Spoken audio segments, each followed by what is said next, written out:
What is going on, YouTube? How are you doing today? I hope you're well. Welcome back to the channel. And as you can see, since the last time you joined us, I have suffered a little bit of a shrinkage problem. Yeah, it rained a bit. Things shrunk. Yes, it did. Not everything shrunk though.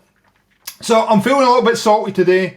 I thought I would do a gaming rants video and I feel salty. Why not? Let's get a gaming rants video. And as you would have seen by the title, yeah, it's a bit of a cryptic one today. So let's see what we want to have a wee bit of a whinge about today.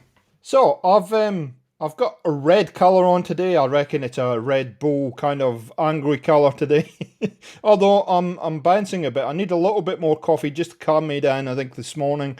And let's get into the subject. So, in video number 1 of Gaming Rants, we talked about the companies, the development companies, video gaming development companies, shipping products that were unfinished and then patching them afterwards. If you haven't seen that video, I'll leave a link about now, and obviously there'll be a thing be down there somewhere with the thumb or something. I don't know, whatever. So we talked about that particular subject, and yeah, I would appreciate, we kind of give some solutions about getting the gaming community involved in the process earlier and taking longer to develop games. However, I do applaud those companies that take the time and build their games properly, and they're pretty much finished when they're launched, and they have to tweak them a little bit. We all kind of understand that is a process that happens, and I'm quite happy for them to tweak a little bit, but not major updates. Once they've got the games done, though, why the heck do they have to ship them all at once? I don't understand that. I don't understand why. And it seems to be more the AAAs that seem to think it's good. We'll all ship it once and we'll all compete against each other. And, you're then, as a gamer, going, oh crap, I like that one, and I like that one, and I like that one, but I've only got a limited amount of funds to spend. What am I gonna do? What am I gonna do with this? Oh my goodness, I've got to pick one. So yeah, it kind of aggravates me a little bit that companies do that with the bigger games. I'm going to put up lists in a bit, probably down there somewhere, of all the games that are shipping kind of October, November, December 2020, and you'll see that actually I think in November's list it's almost 2 or 3 pages long of games that are shipping. Now, granted, they're not all AAA titles, but yeah, there are a couple of biggies there, and we've also got Xbox Series X and PS5 coming all at the same time this year. But this year's no different to last year. I think last year it was Modern Warfare, Fallout 76. There was a whole lot of stuff going on. As a YouTube content provider, I'm just going to move my arm for a second because it's in the way. I always have this kind of void in the middle of the year where I'm scratching around for new games and what can I bring the peeps on my channel. You guys, you awesome people, you awesome subscribers. What can I bring you on the channel? I don't understand why the game developers can't spread the AAA games out. Wouldn't that be wonderful? We're back to rainbows and unicorns again, aren't we, people? Woohoo! The old unicorns and rainbows, I love it. A little bit of a utopia where games, in an ideal world, games, AAA games that I want to play and most of you want to play would be spread out through the year. Wouldn't that be fantastic? So why do you think the companies do this? Well, some of it is to do with the jolly fat red guy coming at the end of the year. Nick, our mate Nick, Saint Nick, comes at the end of the year. Oh, sorry, microphone. Comes at the end of the year, and so a lot of companies want to do that. Obviously, this year with the launch of the new consoles, a lot of companies probably held off to launch their games towards the end of the year. I understand that, but it's a trend most years, and And I think some of it is also to do with Northern Hemisphere summertime as well.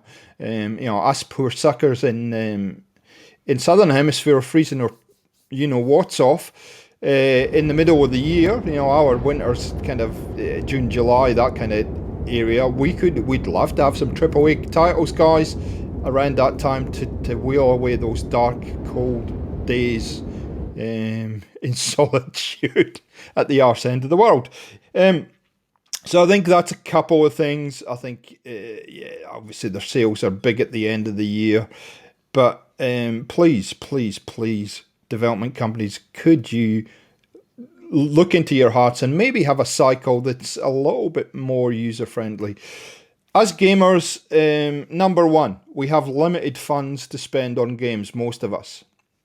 There's a fairly substantial thing called life that gets in the way, and we have mortgages to pay, we have repayments on all kinds of stuff to pay, we have electricity and gas bills and all that kind of good stuff to pay. We have kids that go to school, and they also probably want to buy video games at some point.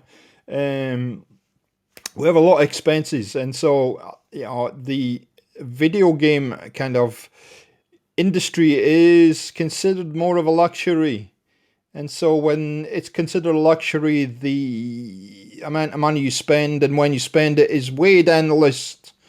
You got your necessities and then you got the luxuries, and so it's a way down the list of purchases. So by the time you get down to the bottom there's usually not a lot of money to spend unless you budget for it, unless you're really good in budget for it. So who the heck does that? Anyway, I'm lucky. I'm in a good place as far as being able to purchase video games. But I know most of you, you might buy one or two new games a year, if that. And I know a lot of you are very particular in what you buy and whatnot. And that's where YouTube, I think, and what we do on YouTube comes in very handy to allow you to make a decision on what games you want to purchase. Because you can watch us being idiots and getting killed and working at games, and you'll make a determination whether that game might be for you or not. So, but yeah, limited funds. So that's the first thing. For me here in Australia, it's most of the AAA games are $100 Australian, which is about £50 UK. I'm not sure what that is US. I guess about $70 ish for a new game. That's a lot of money when there's 3 or 4 or 5 games all coming at once and you all like them. Yep.